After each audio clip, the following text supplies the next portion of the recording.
राजा ने घोषणा की कि जो भी अपनी बात को स्पष्टता से प्रस्तुत करेगा, उसे 100 सोने के सिक्के मिलेंगे। इससे विद्वानों के बीच प्रतियोगिता छिड़ गई। एक गरीब ब्राह्मण ने अपनी पत्नी की सलाह पर दरबार जाने का निश्चय किया। उसने सोचा कि क्या वह राजा को प्रसन्न कर सकेगा। ब्राह्मण की पहली सफलता ने उसे और भी आत्मविश्वासी बना दिया। पत्नी की सही सलाह के कारण उसे इनाम मिला। अगले दिन जब ब्राह्मण ने फिर से उंगली उठाई, तो राजा ने उसे फिर से सोने के सिक्के दिए। यह सभी विद्वानों के लिए आश्चर्यकारी था। जब सभी विद्वान एक साथ उंगली उठाते हैं, तो राजा क्रोधित हो जाता है। यह इस बात का संकेत है कि सामूहिक प्रयास हमेशा सफल नहीं होते। राजा ने ब्राह्मण की पत्नी की बात सुनकर उसके पति को जेल से मुक्त कर दिया। यह दर्शाता है कि समझदारी कितनी मूल्यवान होती है। ब्राह्मण की पत्नी ने अपने पति को सही दिशा में उंगली उठाने के लिए निर्देश दिए, जिससे राजा पर सकारात्मक प्रभाव पड़ा। यह साम्राज्य की सुरक्षा के लिए आवश्यक था। कहानी यह भी बताती है कि गलत दिशा में उंगली उठाने पर राजा ने विद्वानों को जेल भेज दिया।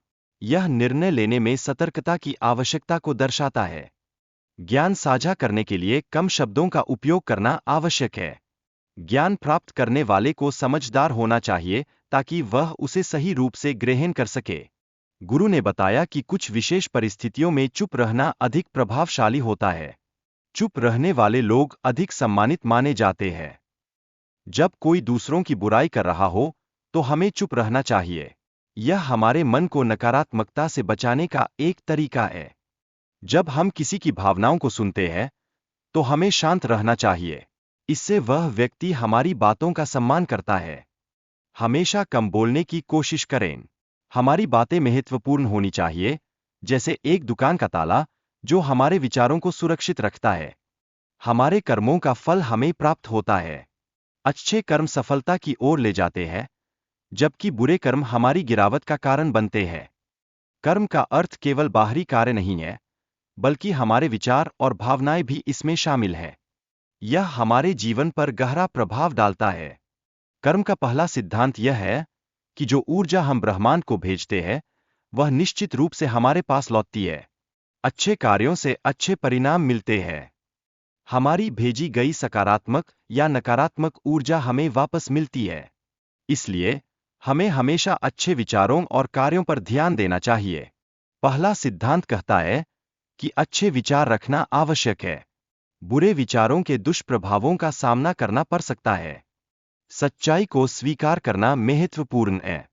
यदि हम सच से भागते हैं, तो सकारात्मक बदलाव लाना मुश्किल हो जाता है। सफलता के लिए निरंतर प्रयास आवश्यक है। निरंतर प्रयास ही हमें अपने लक्ष्यों को प्राप्त करने में मदद करते हैं। सीखना एक निरंतर प्रक्रिया है, जो हमें अतीत से सिखाती है और आगे बढ़ने में मदद करती है। इस प्रक्रिया में पीछे नहीं हटना चाहिए। कर्म का अगला सिद्धांत कहता है कि किसी लक्ष्य को हासिल करने के लिए एक ही चीज पर ध्यान केंद्रित करना जरूरी है। एक साथ कई चीजों पर ध्यान केंद्रित करने से सीखना मुश्किल होता है। हमें अपने अतीत की गलतियों से सीखना चाहिए और उनसे आगे बढ़ना चाहिए। लगातार सीखने की आवश्यकता है, ताकि हम जीवन में सकारात्मक परिवर्तन ला सकें।